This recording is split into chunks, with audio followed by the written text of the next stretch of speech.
Assalamualaikum warahmatullahi wabarakatuh.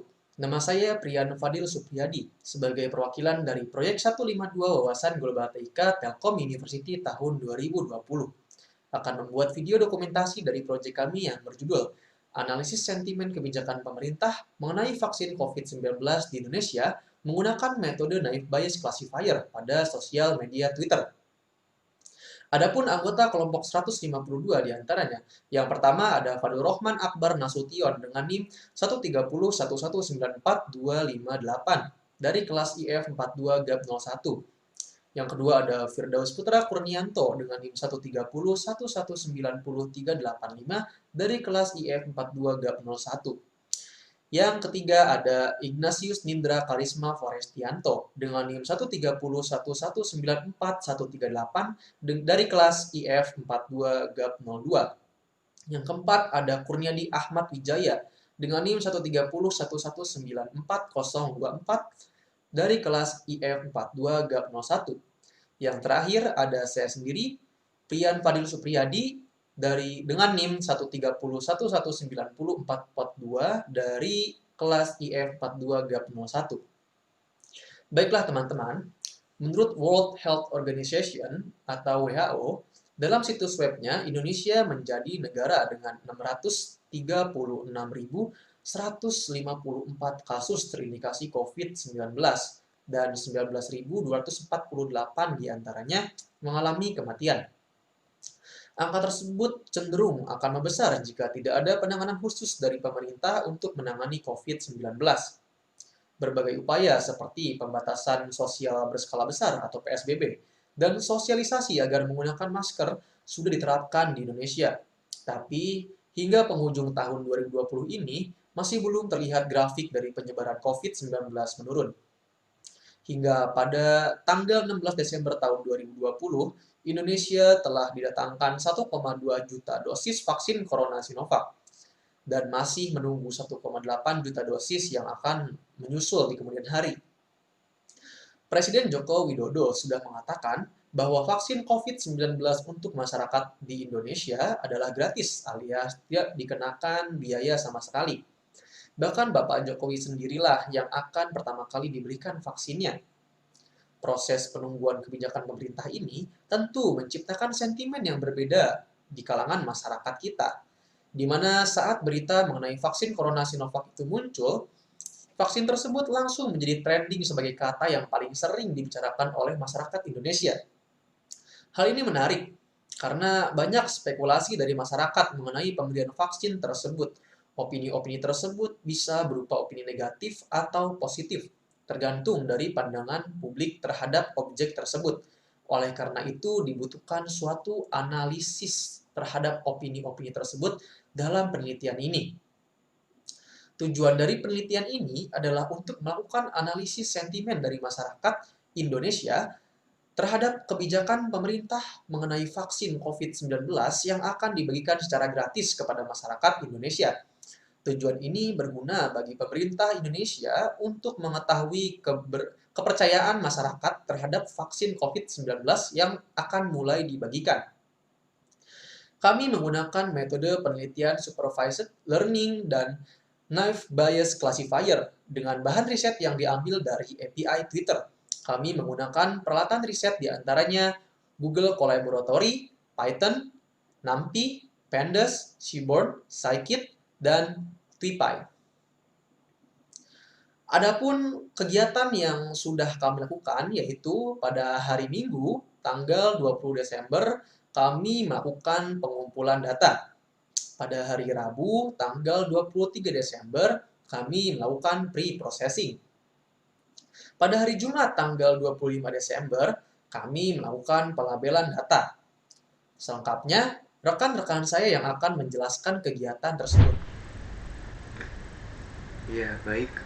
Dari video sebelumnya, kita sudah dikenalkan mengenai analisis sentimen kebijakan pemerintah mengenai vaksin COVID-19 di Indonesia menggunakan metode Naive Bayes Classifier pada sosial media Twitter. Pada kali ini saya akan menjelaskan bagaimana pengumpulan data untuk analisis tersebut.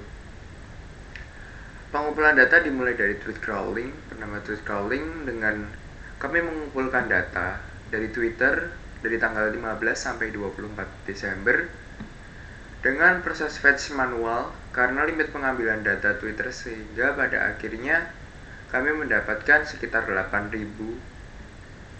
fan tweet.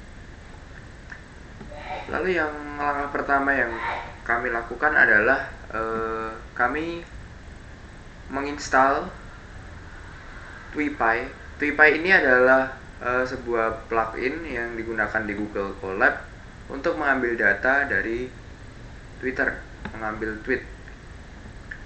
Lalu di sini kami juga mengimport semuanya yang dibutuhkan seperti CSV untuk nanti akan diekspor menjadi file CSV. Lalu selanjutnya ada access token secret, consumer key, dan consumer secret. Ini nanti akan digunakan untuk saat autentikasi API Twitter. Jadi pada saat autentikasi API itu membutuhkan out, yang dimana outnya itu terdiri dari consumer key, consumer secret, serta access tokennya dia akan membutuhkan access token dan access token secret, seperti itu.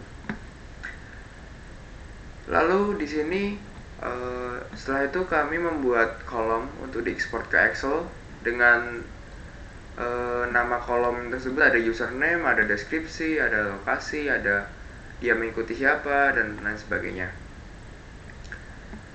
Lalu setelah itu kami juga melakukan pencarian data tweet sesuai kata kunci dan tanggal, yaitu seperti ini. Ada tweepie.cursor. Cursor itu adalah sebuah perintah untuk mencari data tweet. Nah, di sini kami menggunakan mencari kata dan menggunakan bahasa Indonesia. Ini since itu adalah hari mulainya, until itu adalah hari batas akhirnya. Lalu setelah itu kami menggunakan perulangan untuk memasukkan data yang telah kami cari tadi ke dalam bentuk CSV, sehingga nanti memudahkan untuk melihat datanya itu. Jadi di sini username kami masukkan sesuai dengan user screen name, dan kami terapkan pada yang di bawah juga. Nah, di sini ada try dan accept. Maksudnya try dan accept di sini jika tweet itu di retweet, maka dia akan langsung memasukkan data status yang di retweet tersebut. Tapi jika itu bukan merupakan retweet, maka status itu akan langsung masuk ke dalam teks, seperti itu. Lalu yang keempat, kita menggunakan array. Di sini array ini berbentuk list, jadi akan memuat data-data yang ada di atas ini. Dan juga setelah itu kita dapat mengekspor data yang kita kumpulkan melalui file CSV. Nah, di sini kami beri nama COVID vaccine tweets.csv. Nah, lalu langkah terakhirnya kami melakukan format pencarian data tweetnya itu melalui format berikut. Jadi kami mencari kata vaksin, atau kata vaksin COVID-19, atau kata vaksin COVID, atau kata vaksin untuk kita, atau vaksin gratis, seperti itu. Nah, di sini ada juga sejak datanya sejak kapan dan sampai kapan. Nah, karena perharinya itu di limit sekitar 3.000-an, maka ini ada 3.000. Ya, seperti itu. Mungkin bagian selanjutnya akan dijelaskan oleh teman saya. Terima kasih. Setelah tahapan crawling, maka tahapan selanjutnya adalah tahapan pre-processing data. Data yang didapat dari hasil crawling belum bisa langsung diklasifikasikan karena data tersebut masih terdapat banyak simbol dan kata-kata yang tidak diperlukan. Karena itu kita memerlukan pre-processing data agar data lebih terstruktur dan bersih sehingga bisa diklasifikasikan. Ada beberapa tahapan dalam pre-processing data, di antaranya ada scaffolding, tokenizing, stemming, dan serta filtering. Scaffolding pada data tweet dilakukan proses perubahan dari huruf besar menjadi huruf kecil dan menghilangkan seluruh tanda baca pada kalimat. Tokenizing pada data tweet, setiap kata akan dipisahkan berdasarkan spasi yang ditemukan. Dan selanjutnya ada stemming, yaitu pengubahan kata berimbuhan menjadi kata dasar pada data tweet. Dan yang terakhir ada filtering, yaitu pembuangan kata-kata tidak penting dari hasil crawling. Dari hasil crawling tersebut, kita sudah mendapatkan data dengan format CSV dan akan dilakukan pre-processing data. Pada tahapan ini, data yang sudah didapatkan akan dihilangkan kata-kata tidak penting dan pemisahan tanda baca. Kata tidak penting ini dapat berupa tagar atau hashtag. Dan setelah melalui proses pre-processing data tadi, maka data akan keluar dengan data yang bersih. Lalu selanjutnya ada penerjemahan tweet dari bahasa Indonesia ke bahasa Inggris. Tahapan ini dilakukan karena tools yang kita gunakan memiliki dasar bahasa Inggris untuk menganalisis apakah data tersebut netral, positif, atau negatif. Dari data tersebut maka akan didapatkan data seperti ini. Setelah melakukan pengumpulan data melalui tweet crawling sebelumnya, kita akan melakukan modeling data untuk analisis sentimen. Pertama, data yang telah kita dapatkan atau kita kumpulkan sebelumnya, maka kita masukkan ke dalam GitHub agar menjadi dataset yang dapat kita uji dalam analisis sentimen ini. Dari dataset yang telah kita dapatkan, kita akan melakukan pengklasifikasian ini. Jika polaritasnya ini lebih besar dari 0, maka dia akan bernilai positif. Jika polaritasnya itu 0 sama dengan 0, maka dia akan bernilai netral. Dan jika polaritasnya itu lebih kecil dari 0, maka dia akan negatif. Data ini akan kita uji secara satu persatu.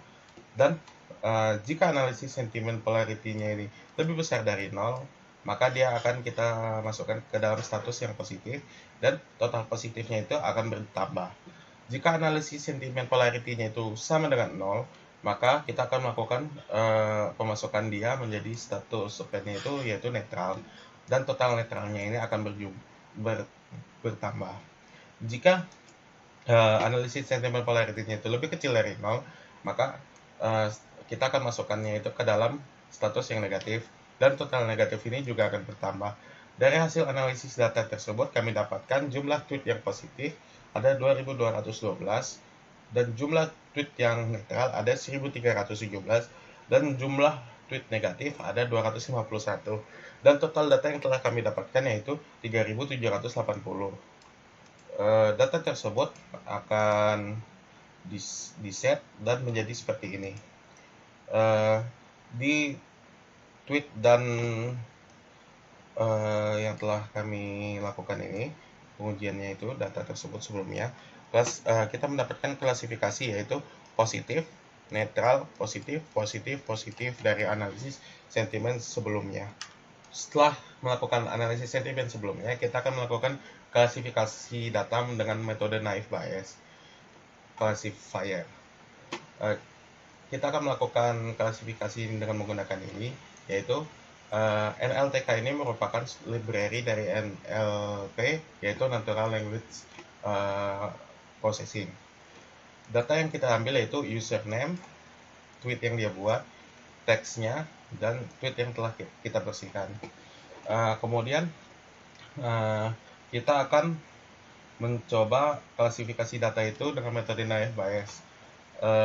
Dari data yang sebelumnya kita dapatkan, kita akan mengujinya. Jika data tersebut sama dengan positif dari set positif sebelumnya, kita akan mengeset dia juga ke positif.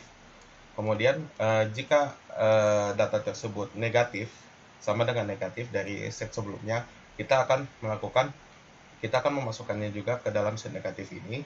Dan jika dia data tersebut netral dari set sebelumnya, kita akan melakukan memasukkan dia menjadi set netral juga. Kita akan melakukan set positif ini dengan random sampel dari data-data tersebut sebelumnya dengan set positif dari data set positif untuk set positif. set negatif ini kita dapatkan dari data sebelumnya itu yang set negatif juga, dan set netral ini kita akan melakukan random sample dari set netral. Kemudian kita akan melakukan pengujian dari data tersebut. Dari naive Bayes ini juga kita mendapatkan akurasi tes itu sebesar 0,93% jika kita bulatkan. Kemudian kita akan melakukan pengujian lagi sama seperti sebelumnya, tapi kita menggunakan metode naive Bayes. Kita akan menguji data tersebut, data tweet tersebut secara satu persatu, dan jika kita analisis classify-nya itu sama dengan positif, kita akan total positifnya ini akan bertambah, dan jika analisis classify-nya itu sama dengan netral, maka total netralnya ini akan bertambah, dan jika analisis classify-nya ini sama dengan negatif, maka total negatifnya ini akan bertambah. Dan dari metode naive Bayes classifier ini kita dapatkan hasil analisis data positif sebanyak 2294, netral sebanyak 1297, negatif sebanyak 189 dengan total data 3780. Berarti hampir sama seperti sebelumnya. Kemudian data klasifikasi yang diubah setelah menggunakan metode naive Bayes itu akan berubah menjadi seperti ini. Contohnya, kalau karena seperti tweet ini adalah kalau karena corona merasa tidak takut, mengapa harus takut vaksin, padahal vaksin corona untuk ikhtiar menghadapi COVID. Kita dapat mengklasifikasi ini jika menggunakan analisis sentimen, dia akan menghasilkan negatif. Namun jika kita menggunakan classifier bias, dia akan positif. Kemudian ada tweet kedua. Tweet kedua ini bersih, ini anak siapa sih? Justru di Saudi menteri kesehatannya pertama kali divaksin. Dari classifier analisis sentimen sebelumnya, dia menghasilkan positif. Tapi jika kita menggunakan classifier bias, maka dataset tersebut akan menjadi netral. Dan yang terakhir ini ada untuk sebagai contoh, kalau menurut kamu apakah vaksin merupakan solusi paling tepat untuk wabah COVID-19 di Indonesia? Classifier ini, kalau kita melakukan classifiernya secara analisis sentimen, dia akan menghasilkan analisis yang classifier yang positif. Jika kita menggunakan classifier biasnya, maka akan mengeluarkan hasil netral. Sekian dari progres tahap 1 pekerjaan mini project tugas besar kami yang berjudul analisis sentimen kebijakan pemerintah mengenai COVID-19 di Indonesia menggunakan metode naive Bayes classifier. Jika ada kesalahan kata mohon dimaafkan karena kesempurnaannya milik Tuhan semata. Akhir kata, wassalamualaikum warahmatullahi wabarakatuh.